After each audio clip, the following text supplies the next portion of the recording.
네, 오늘은 값없는 은혜의 신학, 프리 그레이스 테올로지에 대해서 이제 살펴볼 텐데요.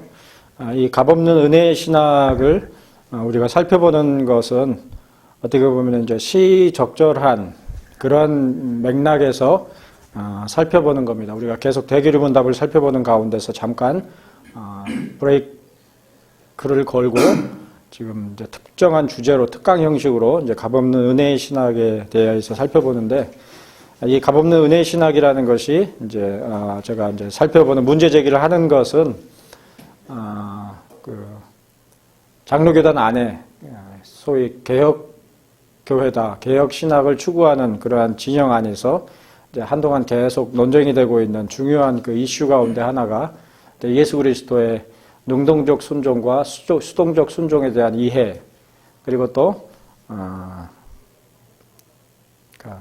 프리퍼레이셔니즘이라고 그러죠. 예비 은혜론, 예비론에 대한 그런 부분들, 이런 개념들이 계속해서 어떤 그 논쟁거리가 되고 있는데, 그런 것과 관련해서 미국의 16세기부터 17세기, 18세기 이렇게 이르는 동안에 미국에서 개신교가 정착되는 그런 과정에서, 프로테스탄트들이 정착하는 그런 과정에서 있었던 중요한 신학적인 이슈들을 살펴보는 가운데서 오늘날 그 한국 개혁 진영에서 문제가 되고 있는 그러한 이슈와 관련된 그런 똑같은 일이 반복되는 것을 볼 수가 있어서, 그런 부분들에 대해서 하나의 우리한테 유익한 지침이 될 수 있겠다 싶어서 이 시간을 준비를 해봤습니다. 프리 그레이스 테올로지라는 것은 지금까지도 미국에서 그리고 우리나라에서도 일부 이렇게 찾아볼 수 있는 그러한 그 신학적인 맥락인데요. 이 값없는 은혜 신학이라는 것은 구원의 유일한 조건이 처음의 믿음이라고 하는 기독교 구원론적 관점의 개념이다 그랬습니다. 그러니까 구원에 있어서 유일한 근거는 믿음뿐이다, 이런 기본적으로 그런 개념이죠. 그래서 값없는 은혜 신학자들은 꼭 필요한, 그리고 필연적인 열매를 포함해서 구원에 있어서 선한 행실의 필연성을 거부했다 그랬습니다. 그러니까 구원에 있어서 필요한 것은 오직 믿음이지 행실의 부분은 전혀 핵심적인 것이 아니다, 그렇게 주장을 했죠. 따라서 값없는 은혜 신학은 신자가 하나님께 불순종함에도 불구하고 여전히 은혜의 상태 가운데 남아있을 수 있음을 인정하고, 다만 일시적인 형벌과 더불어 영원한 상급을 상실함으로 말미암는 고통을 받을 수 있을 뿐이다, 이렇게 설명을 했다고 그랬습니다. 그러니까 믿고 난 신자가 죄를 범하고 또 나태한 신앙을 유지한다고 했을 때에, 그러면 그것은 어떻게 설명할 것이냐 그랬을 때에 방금 전수한 바와 같이 그런 맥락으로 이제 값없는 은혜 신학에서는 설명을 한다는 것이죠. 그래서 값없는 은혜의 옹호자들은 로마 가톨릭의 경우와 마찬가지로 선행이 공로의 조건이 아니라고 믿으며, 알미니우스주의자들처럼 선행이 구원을 유지시키거나 혹은 일부 칼뱅주의자들처럼 선행이 구원을 증명하는 것이 아니라 오히려 제자도의 일부이며, 디사이플린이죠, 영원한 상급을 받기 위한 기본이 되는 것일 뿐이다, 이런 개념으로 설명을 한다 그랬습니다. 로마 가톨릭에서는 칭이라고 부르지 않고, 물론 그러니까 영어의 용어로서는 동일한 justification인데, 그것을 이제 로마 가톨릭의 맥락을 따른 천주교회에서는 의화라고 칭하죠. 칭이라고 하지 않고. 그런 점에서 이제 용어상의 구별이 있는데, 자, 어쨌든 영성의 은혜는 그것을 받기 위한 유일한 조건이 처음의 믿음이지 다른 것이 아니다. 그렇기 때문에 값없이 주어졌다라고 부른다라는 것이죠. 그래서 이제 프리 그레이스 테올로지, 값없는 은혜의 신학이다, 이렇게 칭하는 것이죠. 이러한 관점은 구원과 제자도, 즉 그리스도를 구세주로 믿고 영생의 선물을 받으라는 부르심과 또한 그리스도를 따르는 순종하는 제자가 되라는 부르심을 각각 구별한다. 그래서 소명이 있고 그 이후에는 제자도로 곧장 연계되는 그런 맥락으로 설명하는 개념이 값없는 은혜의 신학이다라는 것이죠. 거기 각주 3번을 보시면은 값없는 은혜의 신학은 기본적으로 이러한 어거스틴의 은혜에 관한 입장을 지나치게 확대 혹은 오해하여 세워진 것이라고 할 것이다 그랬습니다. 그러니까 각주 3번이 붙여진 그 문맥이 어떤 겁니까? 칼뱅주의 개념이죠. 선행이 구원을 증명하는 것이 아니라 오히려 제자도의 일부이며 영원한 상급을 받기 위해 아니네요. 역사적인 값없는 은혜 신학과 관련한 역사를 살펴보는 데 있어서 초대교회 때에 있었던 즉 어거스틴이 그들 자신의 가톨릭이라고 부르는 그 시대의 일부 사람들이 의롭게 된 기독교인의 이는 선행을 하지 않더라도 여전히 구원을 받지만 그는 불을 통해 즉 연단을 통해서 구원을 받을 것이다 이렇게 믿었다 그랬고 어거스틴은 그러한 입장이 오류 가운데 자리하고 있다고 말했으며 또한 그것에 반대하는 글을 썼다 이렇게 설명하는 문맥에 각주로서 3번 각주가 붙여 있죠. 근데 값없는 은혜 신학은 기본적으로 이러한 어거스틴의 은혜에 관한 입장을 지나치게 확대 혹은 오해하여 세워진 것이다. 즉 값없는 은혜의 신학과 은혜 준비론 모두 어거스틴의 은혜의 신학에 관한 부정확한 이해에 기초하고 있는 것이다. 즉 어거스틴의 은혜에 대한 개념을 잘못 이해한 그리고 잘못 설명하는 양극단으로서 값없는 은혜 신학이 있고 또 한 가지는 은혜 준비론의 그러한 개념 프리퍼레이션이 있는 것이죠. 특히나 존 코튼이 준비론적 입장을 바꾸어 값없는 은혜를 견지하게 된 변화를 통해서 신학적인 부정확성을 짐작해 볼 수가 있다 그랬습니다. 그러니까 존 코튼에게 충분히 정립되지 않은 그래서 이제 존 코튼이 값없는 은혜 신학을 주장을 했을지라도 그러한 그 값없는 은혜 신학의 개념이 여전히 변화의 여지가 있는 그런 최종적인 것이 아니다라는 것을 살펴볼 필요가 있는 것이죠. 자, 그 역사적 은혜 신학과 관련한 역사, 값없는 은혜 신학에 관련한 역사의 그 두 번째 주제죠. 정교교회과 초기 프로테스탄트들의 지지자들 그 부분을 보시면은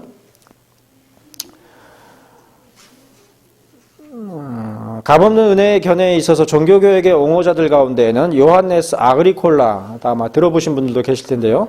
아그리콜라와 니콜라스 폰 암스도르프가 포함되는데 마틴 루터의 동료 교수였던 니콜라스 폰 암스도르프는 선한 행실에 대한 강조는 믿음으로서 뿐만 아니라 행위로서도 의롭게 된다는 교리를 조장할 수 있기 때문에 그리스도인의 삶에 있어서 해로운 것이라는 극단적인 주장을 펼쳤다 그랬습니다. 그러니까 루터의 그 초기 이신층위에 있어서의 그런 중요한 입장이 믿음에 대한 전격적인 부각이라는 측면에서 암스토르부터 마찬가지로 조금 극단적으로 행실에 대한 문제를 간과하는 그런 오점이 있을 수 있다는 것이죠. 자, 이러한 값없는 은혜의 견해는 존 코튼에 의해서 미국의 뉴잉글랜드까지 이르게 되었다 그랬습니다. 그러니까 개혁자들 가운데 상당수가 이신층이라 그러죠. 믿음으로 말미암는 구원에 관련한 그러한 그 입장을 견지했는데 그 입장을 견지하는 가운데서 일부 암스토르프나 일부 몇몇 사람들은 다소 치우친 그래서 행실에 대해서 전혀 간과하고 은혜의 측면만 그리고 믿음의 측면만이 지나치게 강조되는 그러한 측면이 있었는데 그러한 은혜의 값없는 은혜의 견해가 존 코튼에 의해서 미국 뉴잉글랜드까지 이르게 된 것이다. 그리고 넷째 줄 내려가셔서 하나님의 은혜는 죄인의 어떠한 준비 없이 값없이 주어진다. 이러한 개념으로 가르친 것이 값없는 은혜 신학이죠. 그러니까 뉴잉글랜드 이전에도 피르탄들 중에 청교도들 중에 상당수가 그 예비 은총론의 입장에서 있었고 또 뉴잉글랜드 신학의 중요한 기반 가운데 하나가 준비주의인데 프리퍼레이셔니즘인데 그러한 프리퍼레이셔니즘에 대해서 존 코튼의 값없는 은총의 신학은 강고하게 반대하는 그러한 위치에 있는 것이죠. 자, 존 코튼의 영향을 끼친 인물 가운데 중요한 인물이 윌리엄 퍼킨스인데 윌리엄 퍼킨스의 가르침으로부터 유연하고 분별력이 있으며 실용적인 그리고 옳지 않은 잉글랜드 교회 안에서 비순응주의 청교도 넌컨퍼미스트로서 존재하는 것으로서의 정치적 현실과 함께 그에 대처하는 방법을 배웠다 그랬습니다. 그러니까 기본적으로 존 코튼도 회중주의자, 그러니까 회중주의의 초창기 맥락은 분리주의죠. 브라운주의라 그러죠. 브라우니스트에 속하는 그런 분리주의인데 그럼에도 불구하고 존 코튼은 퍼킨스의 영향으로 말미암아서 잉글랜드 국교회와 단절하고 분리하는 그런 입장은 취하지 않았다는 것입니다. 자, 두 줄 노래가셔서 코트는 그의 설교로 꾸준하게 유명해지면서 그 자신의 영적인 상태에 대하여서도 내적으로 고군분투했다. 그의 불확실성의 상태는 여호와께서 그를 영광 중에 살도록 예정하신 자로 택하셨다는 어떤 징조를 찾기 위해서 무려 3년이나 허비하는 가운데서 절망에 빠져버리고 말았다. 그리고 그의 기도들은 1611년경에 그가 구원을 위해 부르심을 받았다는 확신을 갖게 되었을 때에야 비로소 응답되었다. 이러한 양상을 루터에게서도 찾아볼 수가 있는 것이고 많은 청교도들에게서 찾아볼 수 있는 그런 양상이죠. 회심의 체험을 강조하는 어찌 보면 주관주의적이라고 할 수 있는 또 경건주의적이라고 할 수 있는 그러한 회심의 체험을 강조하는 패턴이 존 코튼에게서도 찾아봐질 수 있는 것입니다. 그래서 코튼은 그의 영적인 상담자였던 리차드 쉽스, 또 유명한 청교도죠.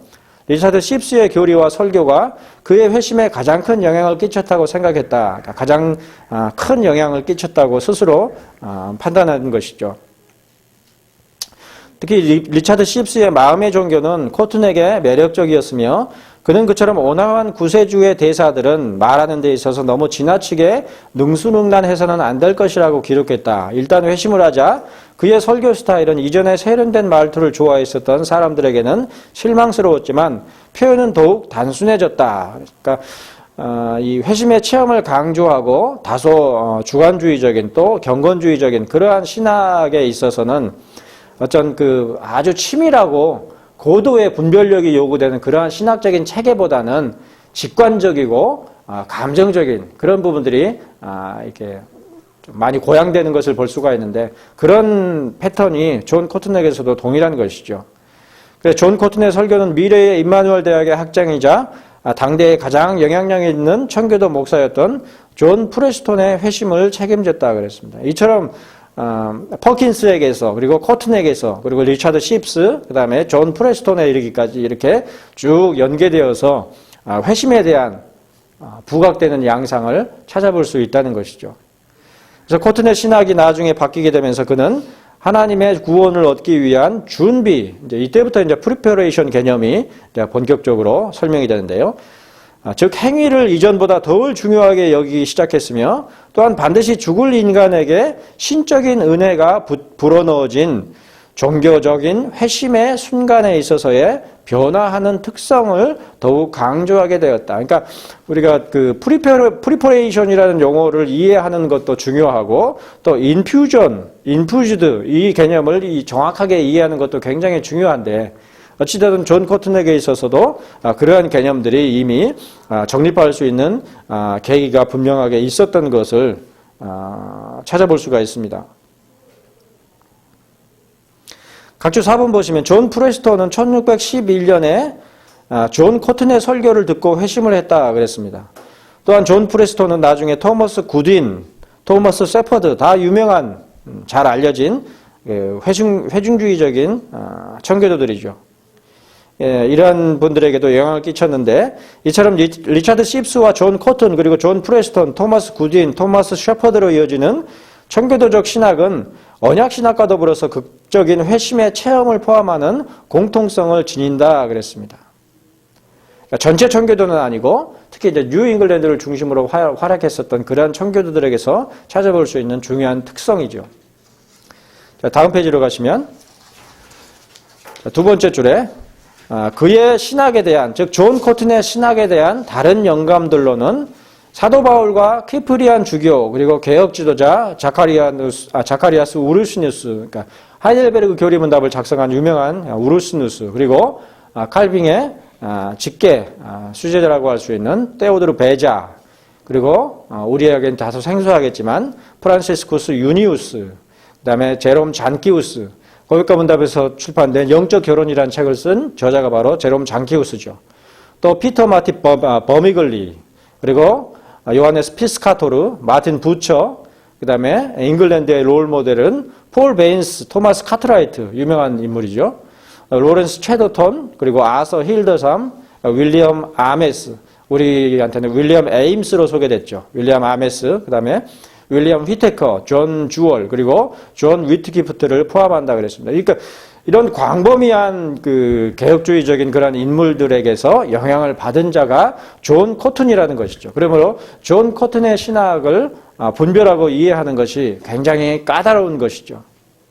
이런 인물들에 의해서 포괄적이고 광범위한 영향을 받은 인물이기 때문에. 자, 그럼에도 불구하고 코튼이 발전시킨 신앙적 이론에 있어서 신자는 그의 개인적인 종교적 경험에 있어 전적으로 수동적이며 반면에 성령께서는 영적인 중생을 제공하신다 그랬습니다. 각주 5번 보시면 이러한 특성은 그리스도의 순종에 관련한 입장에 있어서 수동적 순종의 입장을 지지했음을 짐작할 수 있다. 그러니까 이런 존 커튼의 신학적인 문맥을 오해하는 가운데서 그리고 부정확한 이해 가운데서 그리스도의 능동적 순종 자체를 부정하고 수동적 순종만을 강조하는 그런 극단적인 지금 정모모 목사에 의해서 제기되는 그런 아이디어가 제공되는 것이다. 이렇게 또 이해해 볼 수가 있겠죠. 자, 이러한 신앙적 모델은 대부분의 다른 청교도 목사들, 특히 뉴 잉글랜드에서 코튼의 동료가 된 사람들의 신학과 대조를 이루었다 그랬습니다. 그래서 토마스 후커, 피터 벌클리, 토마스 셰퍼드와 같은 준비론자인 설교자들, 그러니까 후커나 벌클리나 셰퍼드 이런 사람들이 전부 다 준비론자들이죠. 이러한 자들은 하나님의 구원으로 이끄는 영적인 활동성을 발생시키기 위해서는 선한 행위들과 도덕성이 필요하다고 가르쳤다 그랬습니다. 그러니까 능동성을 다소 부여하고 강조하는 그런 문맥이죠. 그래서 코튼의 신학은 사람이 자신의 구원에 영향을 미칠 수가 없는 무력한 존재이며 대신에 전적으로 하나님의 값없이 주시는 은혜에 의존함을 신봉하는 것이었다. 이 개념이 발상이 기본적으로 값없는 은혜 신학의 토대가 되는 것이죠. 자, 이런 존 커튼의 신학과는 대조적으로 대부분의 다른 뉴 잉글랜드 목회자들은 하나님의 구원을 위하여 어떤 사람을 준비시키기 위해서는 도덕성과 선한 행실들이 필요하다는 견해를 지지하는 준비론자들이었다. 그러니까 뉴 잉글랜드의 기본적인 토대가 준비론에서 시작되는 것이죠.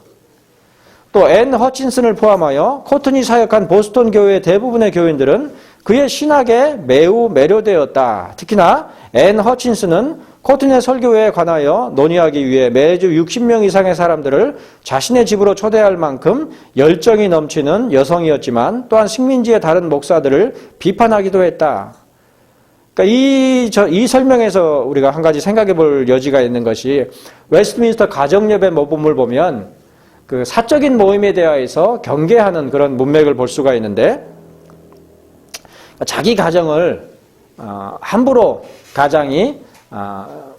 자기 가정을 이렇게 개방하지 말도록 지침이 있는 것을 볼 수가 있는데 그런 바탕에서 봤을 때에 앤 허친슨은 이미 그러한 웨스트민스터 가정예배 모범의 지침을 벗어난 그런 활동들을 했었던 것을 볼 수가 있죠. 자, 다음 패러그래프 보시면 허친슨의 자부 존 휠라이트가 1636년에 뉴잉글랜드에 도착했는데 그는 코튼의 값없는 은혜 신학을 공유하는 식민지에서 유일한 또 다른 신학자였다. 그러니까 뉴잉글랜드 초창기의 역사에 있어서 휠라이트와 허친슨의 역할이 상당히 강했었는데 그런가 하면 매사추세츠주 케임브리지가 된 뉴타운에는 토마스 셰퍼드라는 목회자가 있었는데 그는 1636년 봄부터 코튼에게 편지를 쓰기 시작했다. 그리고 그러한 편지들에서 셰퍼드는 코튼의 설교와 그의 보스턴 교구민들 사이에서 발견되는 일부 비정통적인 견해들에 대한 우려를 표명했으며 또한 그의 설교들 내내 그의 뉴타운 회중들에게 이러한 비정통성에 대해서 비판하기 시작했다. 그랬습니다. 그러니까 허친슨이나 누구죠? 휠라이트 이런 사람들이 들어와서 기존의 신학에 대해서 비판하기 시작한 것이죠. 허친슨과 다른 값없는 은혜의 옹호자들은 식민지의 4페이지입니다. 정통적인 목회자들에게 지속적으로 질문을 하고 비판하는 것으로 도전해왔다. 그러니까 지금 한국의 그 장로교 교단 안에서 이런 일들이 지금 횡행하고 있죠. 비판이 계속, 그것도 아주 적극적인 비판들이 막 일어나고 있는데, 뉴잉글랜드의 역사에 있어서 허친슨과 휠라이터와 같은 그러한 자들이 이미 그런 전적을 이미 보여줬던 것이죠. 세 번째 줄 내려가셔서 급기야 1636년 10월 25일에 7명의 목회자들이 코튼의 집에 모여서 점점 커지는 불화에 맞서고자 허친슨과 보스턴 교회의 다른 평신도 지도자들이 포함된 비공개 회의를 개최했다 그랬습니다. 다음 줄에 코튼은 다른 목사들에 대해서 만족을 제공했으며 성화의 요점에 있어 코튼은 모두와 더불어 동의하였으니 휠라이트 씨도 마찬가지였다. 하지만 다음 줄에 그 합의는 오래가지 못했으며 코튼, 허친슨 그리고 그들의 지지자들은 반율법주의와 가족주의를 포함하여 여러 이단으로 고발당했다 그랬는데, 특히 반율법주의라는 것은 그 의미는 율법에 반대하거나 반대하는 것을 의미하며, 또한 신학적 의미로는 어떤 사람이 그 자신을 어떤 도덕적 혹은 영적인 율법도 준수할 의무가 없다고 생각하는 것을 의미한다. 그래서 이제 반율법주의 혹은 무율법주의라 그렇게 칭하는 것이죠. 그러니까 우리가 구원에 있어서 그리고 참된 신앙에 있어서는 처음 예수 그리스도를 믿는 그 믿음으로 말미암아서 구원을 얻는 것이지, 율법은 이제 전혀 적용되지 않는다, 이런 극단적인 반율법주의적인 맥락을 지지했다는 것이죠. 또 가족주의라는 것은 사랑의 가족이라 불리는 16세기 분파의 이름에서 명명된 것인데, 그것은 사람이 성령 아래에서 죄와 그에 대한 책임으로부터 자유와 함께 하나님과의 완전한 연합을 이룰 수 있다는 가르침이다. 그래서 여기서 조금 진전이 되면 다소 신비주의적인 그러한 맥락으로 빠질 수 있는데, 은사주의적인 그러한 맥락으로도 빠질 수 있고, 각주 6번에 보시면은, 자, 이러한 특성은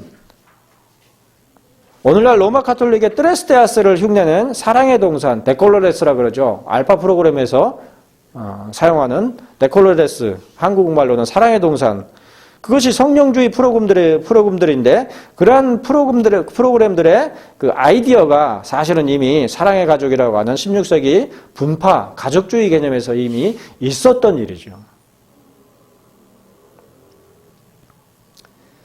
그러니까 그런 역사만 알고 있어도 우리가 충분히 분별할 수 있는 그런 맥락들이라는 것입니다. 그래서 허친슨, 휠라이트 그리고 베이는 정통파의 적대자들로서 다만 식민지의 다른 목사들과 코튼의 신학적 차이가 논쟁의 중심에 있을 뿐이었다. 겨울이 되자 신학적 분열이 심각해져서 일반 법정은 식민지의 어려움을 해결하기 위한 기도를 위해 1637년 1월 19일을 금식의 날로 선포하고, 코튼은 그날 아침 보스턴 교회에서 이를 수습하는 설교를 했으나 휠라이트는 오후에 청교도 성직자의 안목 가운데서 비난하고 장난스럽게 선동하는 설교를 했다 그랬습니다. 코튼은 이러한 설교가 내용에 있어서 충분히 타당하지만 방식에 있어서는 부적절했던 것으로 사료했다. 그러니까 이미 코튼과 휠라이트 그리고 허친슨이 동일선상에 있다, 동일한 값없는 은혜의 신학의 맥락 가운데 있다 볼 수가 있는데, 휠라이트나 허친슨은 좀 심했던 것이죠. 그래서 이제 그런 점 때문에 존 코튼이 반대를 했지만 기본적인 신학의 맥락에 있어서는 여전히 연계되어 있었던 것이죠. 그래서 결과적으로 뉴잉글랜드에서 이제 나중에 이제 허친슨이 쫓겨나고 다 배척이 되는데, 그때에 이제 뉴잉글랜드에서 쫓아내는 그 명분이 그 신앙의 명분이 아니라 그 사회법상의 그러한 무질서를 조장한다, 그런 부분들 때문에 쫓겨날 만큼 허친슨이 성경 신앙에 있어서 아주 박식했고, 또 그 굉장히 그 담대하고 그 입담도 아주 탁월한 그런 인물이었던 것 같아요. 뿐만 아니라 메로우 형제들의 일부 관심사들은 값없는 은혜 신학을 가르치는 것은 아니었지만 값없는 은혜 신학과 상당히 유사했다. 그래서 이제 그것으로 말미암아서 대두됐던 것이 유명한 메로우 논쟁이죠. 자, 다음 주제로 넘어가셔서 현대의 지지자들, 이러한 존 코튼에게서부터 추적할 수 있는, 거기서부터 이제 설명될 수 있는 이런 값없는 은혜의 신학이 현대에 이르기까지 계승되어 있는데, 그 현대의 지지자들은 20세기 후반에 주재권 구원, 그리고 가톨릭주의, 그리고 칼뱅주의에 의해 신약성경이 율법주의적으로 남용되어 이해된 것이라는 비판적 대응으로서 이러한 이름으로 다시 등장했다. 그러니까 칼뱅주의도 비판하고 가톨릭주의도 비판하고 주제권 구원 논쟁에 대해서도 비판하면서 그 비판의 그 근거가 율법주의적으로 남용된 것이었다. 이렇게 주장을 하면서 다시 전면적으로 등장을 했는데, 현대의 값없는 은혜 신학의 지지자, 학자 및 신학자들은 다음과 같다. 달락스 신학교의 초대 총장인 루이스 최퍼, 그리고 스코필드 관주 성경의 저자로 유명한 세대주의자, 세대주의 성경이죠. 스코필드 관주 성경이 그 저자인 사이레스 스코필드, 이분은 또 회중주의자이기도 했다 그래요. 그리고 달라스 신학교의 세대주의 신학자로 유명한 찰스 라일, 그리고 또 유명한 인물 가운데 미국 조지아주 애틀랜타에 있는 제1침례교회 목사, 하나님의 음성을 듣는 법, 유명한 책이죠. 그 하나님의 음성을 듣는 법이라는 책을 쓴 찰스 스탠리, 이 사람도 값없는 은혜 신학의 계통이고, 또 달라스 신학교 명예총장인 척 스윈들, 그리고 야베스의 기도, 이것도 유명하죠. 야베스의 기도의 저자인 브루스 윌킨슨도 마찬가지로 값없는 은혜 신학의 계승자들로 분류되죠. 그리고 이제 단체들로는 그레이스 신학교 대표적으로, 그리고 그레이스 복음주의 협회, 그다음에 값없는 은혜의 연맹, 프리 그레이스 얼라이언스 이렇게 되어 있죠. 이런 단체들과 학교들이 마찬가지로 값없는 은혜 신학의 바탕 가운데 있는 그런 단체와 학교들이다라는 것입니다. 그래서 현대에까지 꾸준히 영향력을 끼치고 있는 것이 값없는 은혜 신학이죠. 자, 그러한 값없는 은혜 신학의 그러면 믿는 내용이 무엇이냐, 이제 도표로 설명이 되어 있는데요.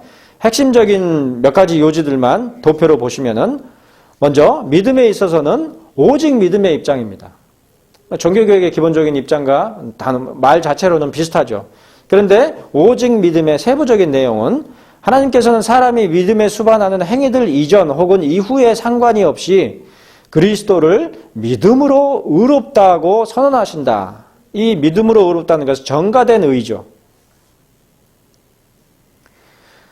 그래서 예수님을 믿는 것은 광야에서 치명적인 독으로부터 치료를 받기 위해 놋뱀을 바라보던 이스라엘 백성에 비유할 수 있다. 민수기 21장의 근거에서 이러한 맥락에 오직 믿음의 입장을 견지한다는 것이 바로 값없는 은혜 신학이죠. 또 두 번째로 자유로운 선택, 자유로운 믿음의 선택이죠. 그러니까 이 점에서는 이제 알미니안의 그런 입장을 따르는 것이죠.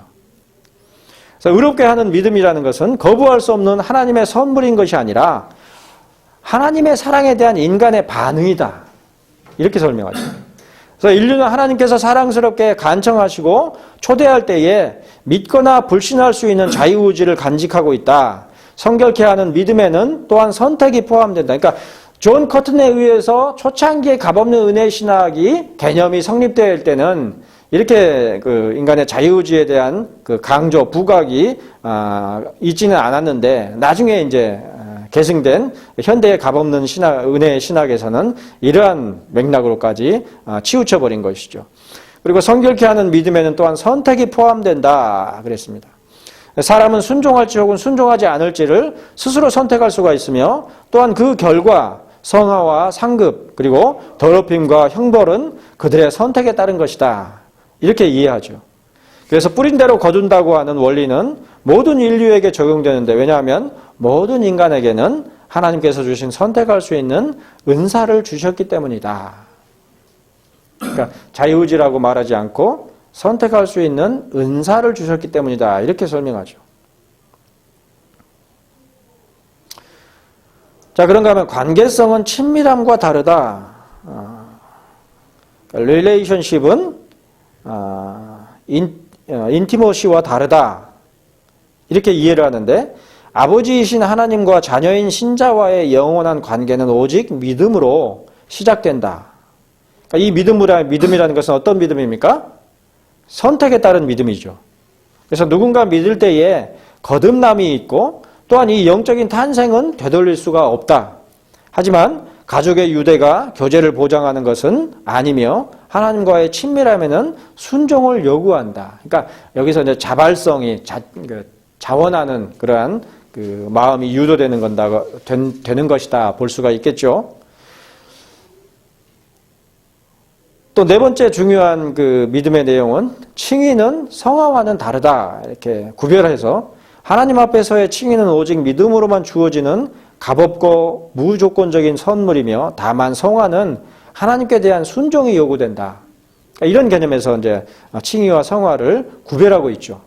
그래서 모든 그리스도인들의 성화는 보장되지 않는다. 그러니까 그 전통적인 예정론에 있어서의 그 택자의 개념과는 분명히 다르죠. 오직 무죄한 상태로서의 모든 그리스도인들의 최종적인 영화만이 보장된다. 그러니까 영화까지 부정하는 것은 아니지만, 그러니까 이런 그 기본적인 그 값없는 은혜 신학의 믿음의 내용 가운데서 우리가 유보적 칭의론 개념 그런 아이디어도 이러한 바탕 가운데서 찾아볼 수 있겠다 이렇게 싶은데요. 자, 또 한 가지 믿음은 영원한 보증이라는 개념인데, 일단 사람이 예수 그리스도를 하나님이자 구세주로서 믿게 되면, 즉 스스로 선택하면 그 사람은 이후의 행위와는 상관이 없이 하나님과 함께 영원한 시간을 보내게 된다. 그래서 하나님의 영원한 용의는 무조건적으로 주어진다. 하나님의 가족에 포함된다는 것은 영구적이면서도 초래되지 않는 선물이다. 그러니까 이 부분에서 16세기의 가족주의 개념이 여기에 내포되어 있는 것이죠. 근데 이것은 나중에는 이제 무율법주의적인 방임의 가능성을 내포하는 것이다. 이렇게 볼 수가 있겠죠. 그 다음에 구원의 확신에 있어서 하나님께서는 오직 믿음으로서만 의롭다 하시고 영원한 보증을 주심으로 모든 그리스도인들은 하나님과 더불어서 영원한 시간을 보낼 수 있다는 확신을 가질 수 있다. 그랬습니다.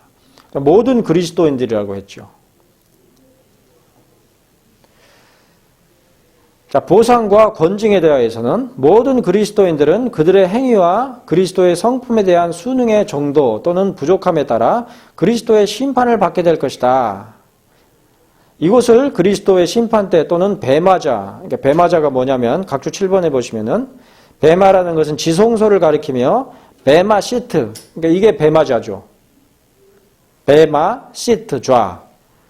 이 배마좌는 그리스도인 개개인의 본질적인 성격과 동기를 공개적으로 드러내는 것으로서의 의미다. 그래서 요한계시록에서는 백보좌, 흰 보좌라고 이렇게 기록되어 있는 그 용어죠. 자, 이 배마좌는 그리스도인들이 믿음으로 하나님께 순종함으로 상을 받는 곳이다. 그러나 이러한 심판은 천국 혹은 지옥에 관련한 것이 아니라 보상, 하나님을 섬기기 위한 변제나 일시적인 형벌에 관련한 것이다. 그의 자녀들에 대한 하나님의 가족적인 용의는 무조건적으로 주어진다. 하지만 하나님께서 주시는 영원한 존귀, 부귀 그리고 권한의 자리는 오직 순종하여 하나님을 섬기는 자녀들에게만 주어진다. 좋은 부모들은 그들의 자녀를 징계하고 해로운 행실을 용인하지 않는다. 하나님께서도 파괴적인 결과로 이끄는 죄악된 행실을 용인하지는 않을 것이다. 이렇게 히브리서 12장 5절로 11절 말씀에 근거해서 보상과 권징에 대하여서 설명하고 있는 것이 값없는 은혜의 신학의 개념인데요. 자, 이러한 그 개념에서 세대주의적인 종말론의 그러한 세계관과 유사한 전천년기설의 그러한 맥락들을 다소 간직하고 있는 그러한 설명과 이해 방식이다. 이렇게 생각될 수 있을 것입니다. 자, 그러면 값없는 은혜의 신학에 있어서 구원론 부분을 한번 세부적으로 살펴보시면은, 자, 값없는 은혜의 신학은 구원론 또는 구원의 교리에 의해서 크게 구별되는데, 즉 값없는 은혜의 신학의 옹호자들은 하나님께서 의롭게 사는 것이 아니라 그리스도를 믿는 믿음의 유일한 조건으로 죄인을 의롭다 하신다. 이렇게 믿었다 그러고. 그러니까 값없는 은혜의 저작들은 일반적으로 선행이 영생을 상급으로 얻거나 유지하거나 혹은 증명하는 데에 있어 아무런 역할을 하지 않는다는 데에 동의한다. 다소 조금 앞에서 설명했었던, 도표로 설명했었던 그러한 그 값없는 은혜 신학의 내용과 다소 약간 상치되는 듯한 그러한 그 설명이죠. 그러나 기본적으로 존 코튼에서부터 분명하게 강조되는 것이 값없는 은혜 신학에 있어서는 구원 얻는 것은 믿음이지 율법의 행실이 아니다. 그런 바탕이죠. 다음 패러그래프에 두 번째 줄에 값없는 은혜의 옹호자들은 신자들이 육체적으로든지 혹은 영적으로든지 간에 여러 가지 것들로부터 여러 가지 방식 가운데서 구원을 경험할 수 있음에 주목한다. 성경에서 사용되는 구원은 구원하는 것을 의미하며, 즉 구별하고 분리하는 그러한 것을 의미하며 천국에 가는 인위적인 조건을 의미하는 것이 아니다. 이것은 사도행전 27장 34절에서 입증할 수 있으며 그 구절에서 헬라어 소테리아, 일반적으로 구원이라고 번역되는 그 소테리아는 건강 또는 기운으로 번역되는데, 왜냐하면 음식은 그들이 육체적인 죽음에서 구출되는 데에 도움이 될 것이기 때문이다. 그래서 영적으로 구원은 죄의 영원한 형벌로부터 구해내는 것, 그리고 그리스도인들을 지배하는 현재의 죄의 권세의 성향으로부터 구해내는 것, 이게 성화죠. 그리고 죄에 대한 모든 가능성을 제거하는 것, 영화, 그리고 하나님께서 창조시에 인류를 위해 의도하신 대로 세상에 대한 청지기의 직분으로 회복하는 것, 다스림으로의 회복을 가리키는 것일 수 있다.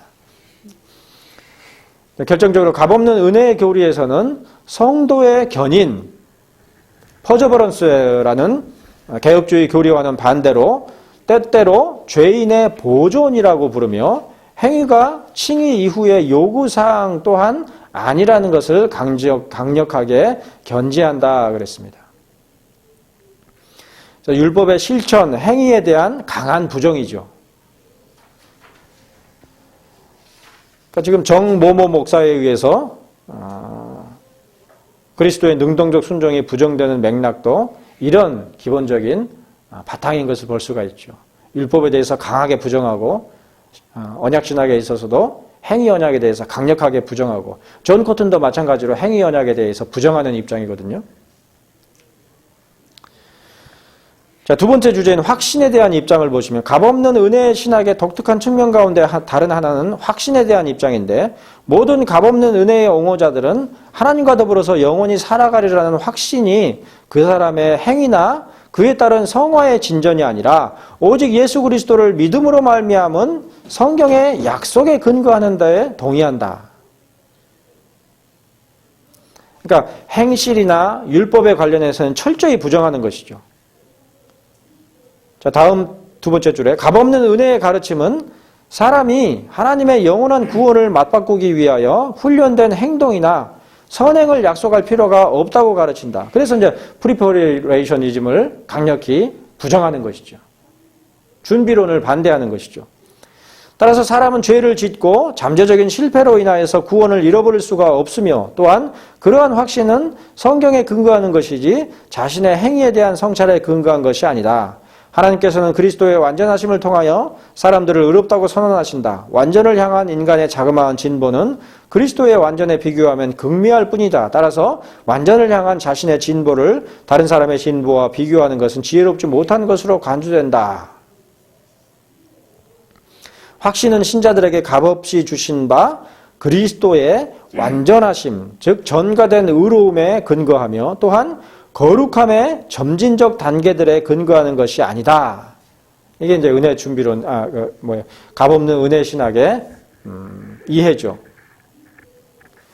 이러한 이해에 대해서 달라스 신학교의 확신과 관련한 교리적인 진술의 11항에서 값없는 은혜 신학이 일반적으로 일치하는 바를 다음과 같이 요약한다 그랬습니다.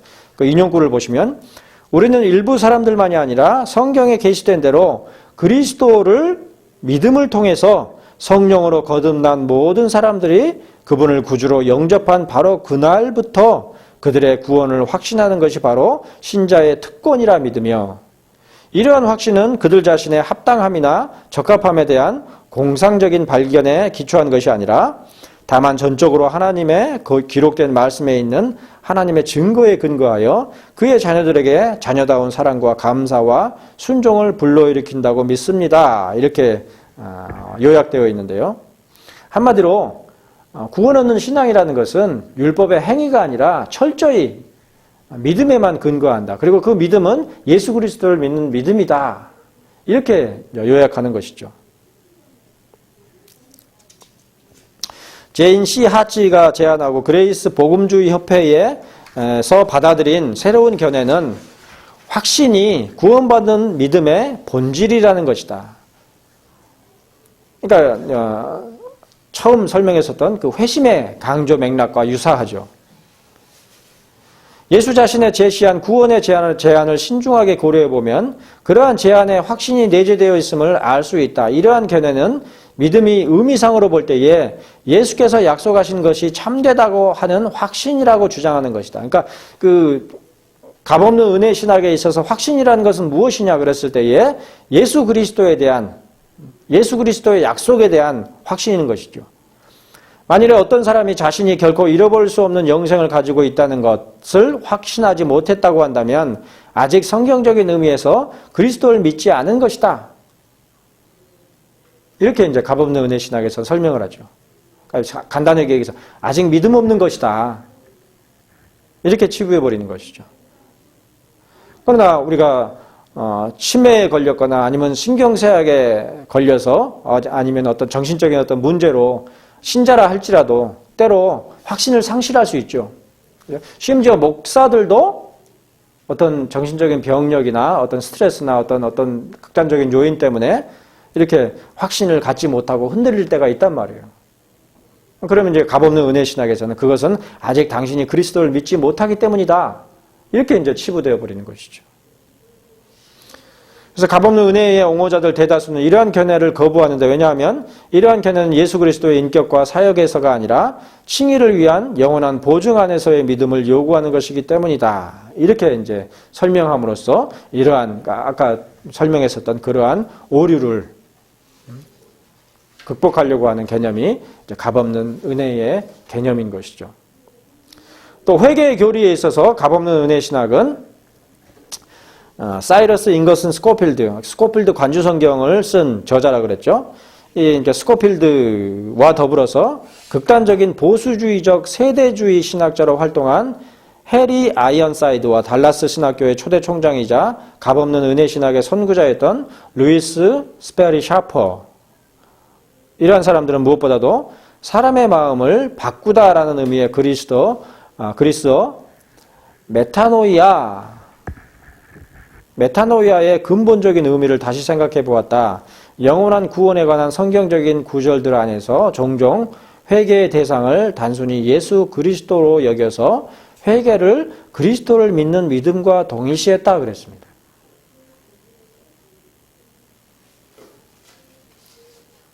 그러니까 죄에 대한 회개가 아니라 그리스도를 믿는 믿음을 향한 회개인 것이죠. 다음 패러그래프에 제인 하치와 로버트 윌키는 회개를 죄에서 돌이키는 것으로 정의하지만, 그러나 회개는 영생을 위한 요구 조건이 아니라 오직 그리스도에 대한 믿음일 뿐이다. 이렇게 주장한다 그랬습니다. 쭉 내려가서 하치는 또한 더 이상, 제인 하치입니다. 찰스 하치가 아니라, 하치는 또한 더 이상은 회개라고 하는 마음의 변화에 대한 관점을 고수하지 않는다고 말한다. 하치는 이르기를 하나님과 더불어서 조화됨에 있어서 내가 무엇을 하여야 구원을 얻으리까라는 물음에 대한 답은 하나뿐이로 회개는 그 대답의 일부가 아니다. 그러니까 이렇게까지 강력하게 행위의 요소를 철저히 부정하는 것이 바로 값없는 은혜 신학의 맥락이죠. 자, 다음 페이지 보시면 구원 얻는 믿음의 내용에 있어서 두 번째 줄에 대부분의 값없는 은혜의 신학자들은 영생을 위한 예수 그리스도에 대한 믿음이 그의 인격과 사역의 특정한 측면들에 있어서 그의 신성, 인성, 죄를 위한 대속적인 죽음과 육체의 부활 중 하나 혹은 그 이상의 믿음을 포함해야 한다고 주장한다 그랬습니다.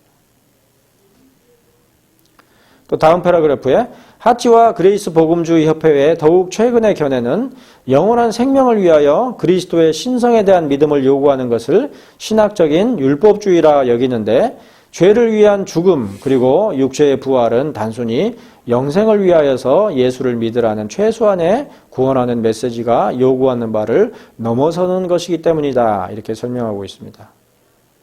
자, 이러한 견해에 따르면 요한복음은 사람들로 하여금 영생을 위하여 예수 그리스도를 믿도록 하기 위해 기록된 유일한 복음주의적인 책으로 간주된다.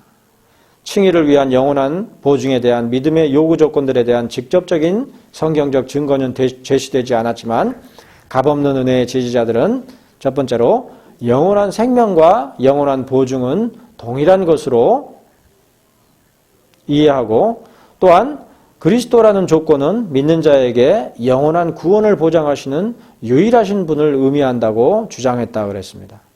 그래서 하치는 그레이스 복음주의 협회의 이러한 관점 가운데서 볼 때에 모든 가톨릭, 정교회, 알미니우스주의자들 및 칼뱅주의자들은 기독교인들이 아니며 영원한 보증을 믿지 않으므로 구원을 받지 못한 자들이다. 상당히 파격적이고 과격한 설명이죠. 그러니까 기존 신학들에 대한 아주 강력하고 섣부른 그런 부정의 맥락을 하치에게서 찾아볼 수가 있다는 것이죠. 정모모 목사도 이런 맥락으로 거의 모든 신학과 교단들을 다 부정하고 있는 것을 볼 때에 상당히 유사점을 찾아볼 수가 있습니다. 자, 이러한 그 값없는 은혜 신학과 개혁 신학의 튤립이라 그러죠. 5가지 요점을 그리고 알미니안주의까지 대조해서 살펴보자면 원래 이제 위키백과에는 튤립 교리와 값없는 은혜 신학만을 이렇게 대조한 그런 도표로 되어 있는데 거기에 이제 알미니안주의의 그러한 도표를 곁들여서 3가지를 대조해 보는 것으로 제가 이제 정리를 해봤는데요. 첫 번째로 칼뱅주의의 전적인 타락. 인간은 하나님을 믿을 수가 없으니 왜냐하면 그들은 전적으로 타락했기 때문이다. 그러니까 은혜가 없이는 하나님의 택자들을 향한 은혜가 없이는 인간이 스스로 하나님을 선택할 수 없다. 이러한 개념이죠. 이것에 대해서 값없는 은혜 신학은 하나님께서는 인간에게 선택할 수 있는 능력을 주셨으며 또한 그들은 믿음의 신적인 부여가 없이도 하나님을 믿으며 그리스도를 믿도록 선택할 수 있다. 정반대의 입장을 취하죠. 그렇기 때문에 그러니까 이렇게 정반대의 입장으로서 그러니까 어떻게 보면 자유의지를 인간에게 여전히 유효하고 있는 것으로 인정하는 이러한 그 입장을 취하는 것은 그만큼 그리스도를 믿는 믿음이 핵심적이고 중요하다는 것이죠. 그러니까 그리스도를 믿는 믿음에 의해서만 구원을 얻을 수 있는데 그 믿음은 반드시 붙잡아야 한다. 이렇게 설명되는 것이죠. 또 알미니안주의도 자유의지 혹은 인간의 능력을 비록 인간의 본성은 타락으로 말미암아 심각한 영향을 받았지만 인간의 영적 상태가 전적으로 무력한 상태에 처한 것이 아니라 인간은 하나님의 성령과 협력하여 중생을 얻거나 혹은 하나님의 은혜를 거부하여 멸망에 이를 수 있는 능력을 가지고 있다. 이것이 이제 알미니우스의 그런 설명인데 이런 알미니안주의와 값없는 은혜 신학이 묘하게 일치하죠. 뭐 때문에요? 예수 그리스도를 믿는 믿음만을 유일하게 구원의 근거로 삼는 데 있어서. 자, 또 이제 칼뱅주의에 아무것도 고려하지 않은 선택. 그러니까 이 점에서 이제 우리는 그 선택에 있어서도 타락 후 선택의 입장이 아니라 타락 전 선택의 입장이죠. 그러니까 타락 전 선택이라는 것은 타락 이전이냐 이후냐 거기에 포커스가 있는 것이 아니라 어떤 것을 고려했느냐 고려하지 않았느냐 이 점에 있어서 하나님의 선택은 우리의 어떤 것도 고려하지 않은 선택이다. 이게 이제 칼빈주의의 입장이죠. 반면에 이제 값없는 은혜 신학에 있어서는 하나님께서는 모든 사람들이 그를 믿게 되기를 원하시며 보편주의죠. 또한 선택은 믿음으로만 아니라 모든 일들에 대한 하나님의 미리 아심에 의한 것이다. 그러니까 예정의 개념과 유사한 그런 맥락으로 이해하는 것을 볼 수가 있는데 알미니우스의 그런 개념도 조건적 선택에 있어서 하나님께서는 스스로 자유의지를 가지고서 그리스도를 선택할 자들을 미리 아시고서 그들을 택하셨다. 그러니까 알미니안주의의 입장에서는, 그러니까 펠라기안주의까지는 아니지만 하나님께서 얘가 나중에 그리스도를 믿게 될 걸 아시고 그러한 자들을 택하셨다. 이러한 예지 예정의 개념으로 설명한 것이죠. 그러므로 구원의 궁극적인 원인은 하나님이 죄인을 선택하는 것이 아니라 죄인이 그리스도를 선택하는 것이다. 이렇게 설명하고 있어서 값없는 은혜 신학이 사실은 칼뱅주의보다는 알미니안주의에 가깝다는 것을 살펴볼 수가 있겠습니다. 또 제한 속죄 개념에 있어서도 하나님께서는 칼뱅주의에서는 하나님께서는 일부만을 선택하시고 다른 사람들은 선택하지 않으셨기 때문에 듀랄렉스 콤플렉스죠. 그러니까 택자들과 비택자가 분명하게 이중적으로 정해져 있는 십자가에서의 그리스도의 죽으심은 택함을 받은 자들에게만 적용된다. 그런즉 예수께서는 온 세상을 위해 죽으신 것이 아니다. 그러니까 모든 자들이 모든 인류가 다 구원받도록 하기 위하여서 예수 그리스도께서 대속하신 것이 아니라는 입장이죠. 오직 택자들만을 위하여서 처음부터. 값없는 은혜 신학에서는 이 제한 속죄에 대한 개념을 설명하기를 예수께서는 모든 사람들을 위해 죽으셨으나 보편주의죠. 다만 그리스도를 믿는 사람에게만 효력이 있다. 그러니까 예수 그리스도를 반드시 믿어야 한다라는 것이죠. 그러면서 믿음의 결단을 요구하는. 알미니안주의에서도 보편적 속죄에 대해서 그리스도의 구속은 인간이 그것을 받아들인다는 선택을 하는 조건에서만 효과적이다. 그러니까 의지가 강조되는 것이죠. 그러니까 결단하십시오. 예수 그리스도를 믿겠습니까? 그러면은 모든 구원의 은총들이 다 제공될 것입니다. 결단하십시오. 이런 방식이죠. 이런 점에서 알미니안주의와 값없는 은혜 신학이 동일한 맥락 가운데 있는데, 근데 저 같은 경우는 보면은 선택에 있어서 내가 선택한 것 같지가 않아요. 선택했다고 말할 수도 없고 심지어는 언제 선택했는지도 가물가물하죠. 극적인 체험이 없어요, 저는. 고등학교 때부터 이제 강남에 있는 대형 장로교회 다니기 시작해서 그때부터 믿음이 시작되는데, 그럼 그때부터 비로소 어떤 계기가 됐느냐? 초등학교 때도 교회 다녔어요.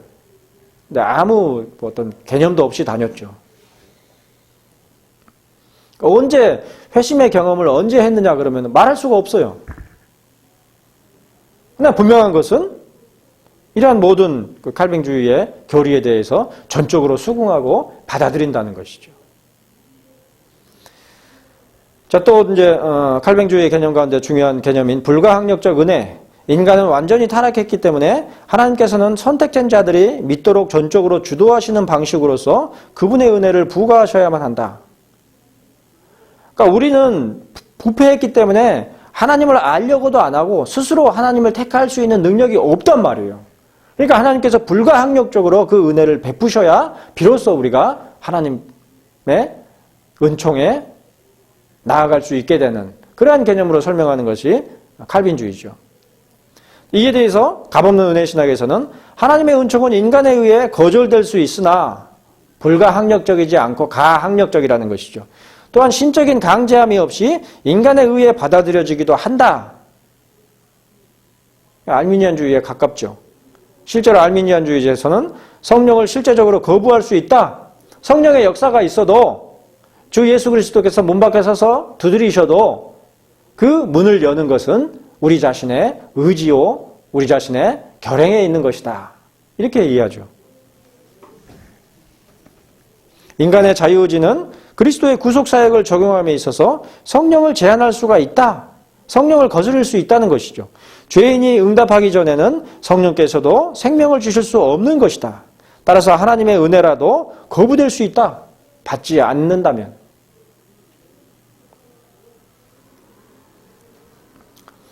그러니까 이 점에 있어서 이제 계속해서 값없는 은혜의 신학이 사실은 알미니안주의적인 그러한 신학과 공통분모를 지니고 있음을 볼 수가 있는데, 마지막으로 성도의 궁극적 구원과 관련해서 하나님에 의해 선택되고 그리스도에 의해 구속을 받으며 성령에 의해 믿음을 부여받은 모든 택하신 자들은 전능하신 하나님의 능력으로 믿음을 유지하며 그 결과 영원한 구원을 얻게 된다. 궁극적 구원이죠.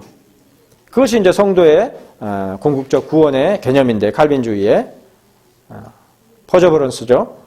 근데 이제 값없는 은혜 신학에서는 그리스도인은 선한 일들 가운데서 꾸준히 인내함으로써 은혜의 상태에서 죽거나 혹은 죽지 않거나 간에 하나님의 은혜를 통해 영원한 안전에 이른다. 그러나 믿음의 인내는 신자의 선택에 달린 것이며 신자들이 최대한의 기쁨과 성취를 얻을 수 있는 수단으로서 이 생에서뿐만 아니라 영원 가운데서도 그러하다. 이렇게 칼뱅주의와 약 유사한 것 같으면서도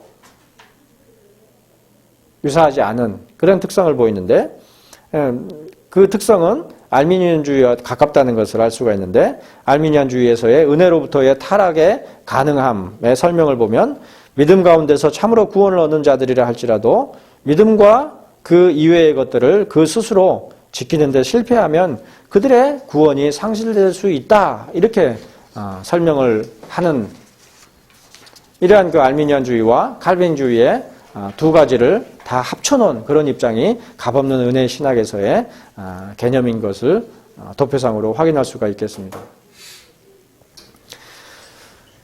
자, 그래서 값없는 은혜를 지지하는 사람들은 믿지 않는 사람들에게 이는 사람으로 혹은 하나님을 더듬어 찾아 발견하게 하려 하심이라는 구절을 제시한다. 사도행전 17장 27절 말씀이죠. 더욱이 값없는 은혜의 옹호자들은 성경이 인간 독자들에게 좋은 선택을 하라는 훈계들로 가득 차 있다. 이렇게 지적한다. 그랬습니다. 성경이 이게 참 오묘한 것이 이단들이 주장하는 것들도 전부 성경에서 찾을 수가 있어요. 정통적인 견해들도 다 성경에서 찾을 수가 있고, 그런 점이 사실 성경을 유일한 신앙의 원천으로 삼는다 그랬을 때에 굉장히 어려운 점이죠. 그러니까 성경 전체를 균형 있게 분별할 수 있느냐, 그렇지 못하냐, 이게 중요한 것인데, 대부분은 전자를 간과하고 성경에서 찾아질 수 있으면 다 성경적인 것이다. 이렇게만 이해한단 말이에요. 어쨌든 기본적으로 알미니안주의 개념이나 그다음에 값없는 은혜의 신학이나 동일한 것은 인간의 자유의지의 능력에 관한 긍정에 있다라는 것입니다. 그러니까 값없는 은혜 신학도 존 커튼에게서는 그 점이 뚜렷하지 않았지만 후대에 갈수록 뚜렷하게 되는 것은 은혜가 아니라 인간의 의지에 있게 되어버린 것이죠. 예컨대 그들은 갈라디아 5장 13절에 형제들아 너희가 자유를 위하여 부르심을 입었으나 그러나 그 자유로 육체의 기회를 삼지 말고 오직 사랑으로 서로 종노릇하라는 말씀을 제시를 한다 그랬습니다. 자유 또는 자유로움은 당신 스스로를 위해 선택할 수 있는 능력을 의미한다. 능력이 있으니까 이렇게 말씀이 기록되어 있는 거 아니냐, 그 얘기죠. 그래서 이러한 구절은 신자들에게 좋은 선택을 하라고 권면하며 또한 그들이 성령이나 육신을 따르기로 선택할 수 있음을 인정하는 것이다. 자, 성경 본문도 분명하고 또 설명도 합당하고 타당하고 그럴듯하고, 근데 실제 경험을 해보면 그런가? 저 같은 경우는 이 맥락과 맞지가 않아요. 예수 그리스도를 믿는다는 것이 어느 한 시점으로 설명될 수가 없고 내 의지로 설명될 수 있는 게 아니에요.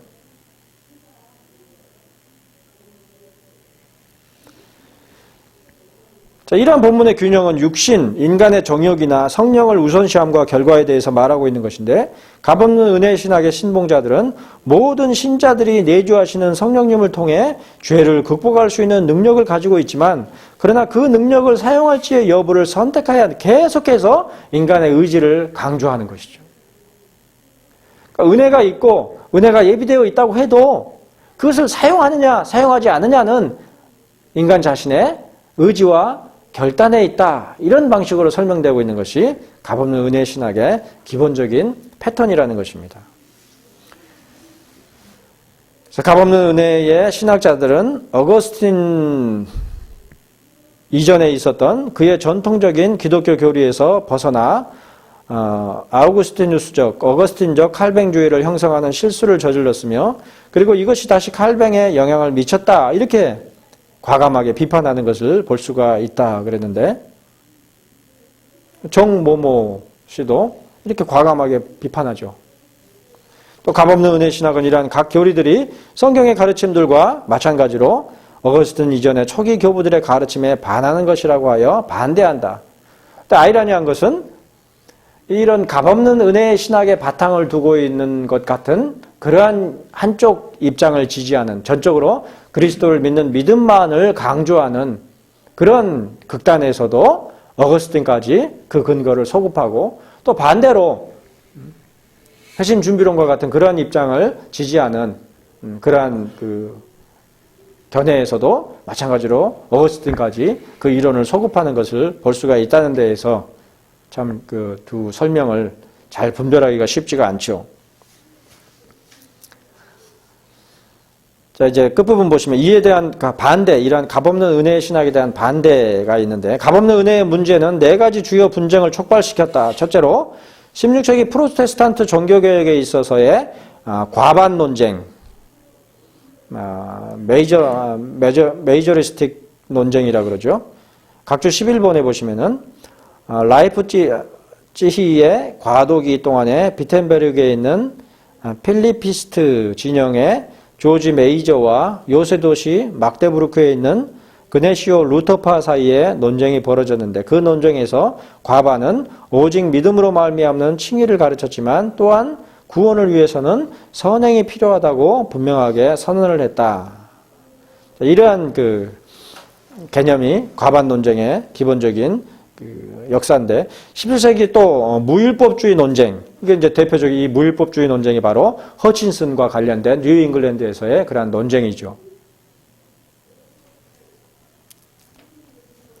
각주 12번에 보시면 이 논쟁은 웨스트민스터 총회에서 중요한 논의 주제 가운데 하나였으며 반율법주의의 입장이 분명한 오류임을 논박하였다. 그러니까 이 웨스트민스터 총회 당시에 반율법주의와 관련한 그 논쟁을 통하여서 존 커튼의 입장 그리고 허친슨이 극단적으로 견지한 그러한 입장이 분명하게 반박이 됐던 것이죠. 그리고 20세기의 주재권 논쟁, 로드십 논쟁, 각주 13번 보시면 주재권 구원론 논쟁, 로드십 설베이션 컨트로버시. 이것은 1980년대 복음주의 기독교에서 일어난 구원론에 대한 논쟁으로서 주재권 구원이라는 것은 그리스도를 구원자로 믿는 것과 그리스도를 주님으로 인정하는, 복종하는 것이 함께 가야 한다. 그러니까 로드십이 함께 가야 한다는 그러한 주장이다. 그랬습니다. 자, 이러한 여러 가지 논쟁들, 그리고 21세기의 십자가 없는 복음 논쟁이라 불리는 것들이 이 값없는 은혜 신학의 주장으로 말미암아서 야기됐는데 루터교회와 개혁교회와 같은 일부 역사적인 기독교 교단들은 값없는 은혜 신학을 덜 중요한 복음으로 간주한다. 그러니까 조심스럽게 핵심적인 복음의 가르침은 아니다. 그렇게 설명한다는 것이죠. 자, 이러한 그 입장은 웨인 그루뎀의 유명한 프리그레이스라는 그 책, 프리그레이스 테올로지라는 그 책에서 제기되는 부분이고, 또 이런 그 또 프리그레이스 테올로지, 웨인 그루뎀의 이런 그 값없는 은총 신학에 대한 반박에 대하여서 또 이제 값없는 은총의 신학의 진영에서 더욱 강력하게 반박하는 것이 또 있기도 하죠. 자, 주권적 구원과 개혁주의, 칼빈주의 전통은 존 메가더, 데럴 복, 그리고 데니얼 윌리스가 주장하는 것에서 알 수 있는 것처럼 서로 반대되는 입장이다. 개혁주의 전통은 사람들이 본질적으로 타락했고 하나님을 대적하기 때문에 스스로 구원받는 믿음을 일으킬 수가 없다고 주장한다. 실제로 보면 그렇지 않나요? 사람이 내가 믿어야지 하면 믿어지냔 말이에요. 뭐 그렇다라는 사람들도 뭐 있을 수 있는지 모르겠습니다만은 개인적으로 보았을 때는 믿음이라는 게 그렇게 간단한 게 아니에요. 내가 믿어야지 하면 믿어지는 게 아니란 말이에요. 간단한 것 같은데 전혀 안 되는 거죠.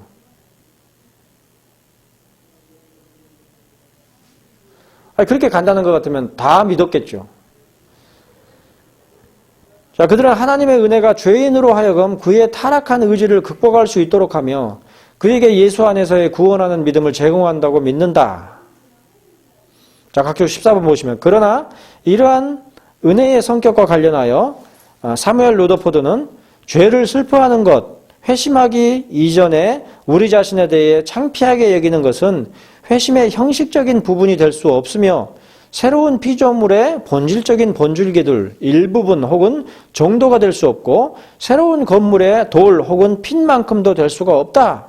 그 집이 어떠한 완벽한 구조물을 이루었을 때에는 새로운 원리, 새로운 마음, 영혼 안에 형성된 그리스도에서 나온 것이 아닌 모든 쓸데없는 조각들은 무익한 것들로서 버려질 뿐이다. 라고 하여 준비론을 반박했다 그랬습니다.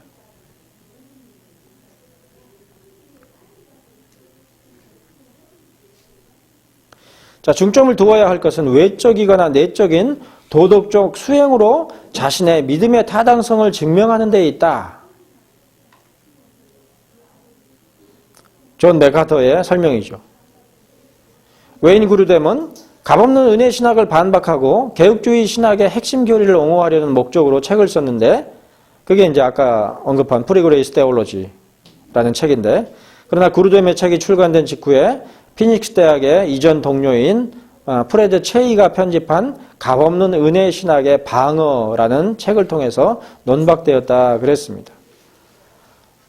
자, 이러한 그 값없는 은혜 신학의 개념이 뉴잉글랜드의 초창기에서부터 돈독하게 미국의 신학적인 중요한 개념으로 정립되어 있었던 것을 볼 수가 있는데 표면적으로 보았을 때는 인간의 어떤 주체적인 행실도 부정하는 그런 맥락인 것 같지만 나중에 이제 역사적으로 정립된 것은 오히려 인간의 주체적인 자유의지를 강조하는 그런 맥락을 담고 있는 것이 값없는 은혜의 신학인데 이 오늘날 그 한국 장로교회 안에서 개혁주의 진영 안에서 능동적 순종과 수동적 순종에 대한 문제 그리고 언약 신학에 있어서 은혜 언약만을 인정을 하고 행위 언약에 대해서 전적으로 부정하는 그러한 정모모 씨의 그러한 입장은 이 존 코튼의 회중주의적이고 그다음에 값없는 은혜 신학의 바탕이 되는 그러한 아이디어에서 제공된 것이 아닌가 이렇게 살펴볼 수가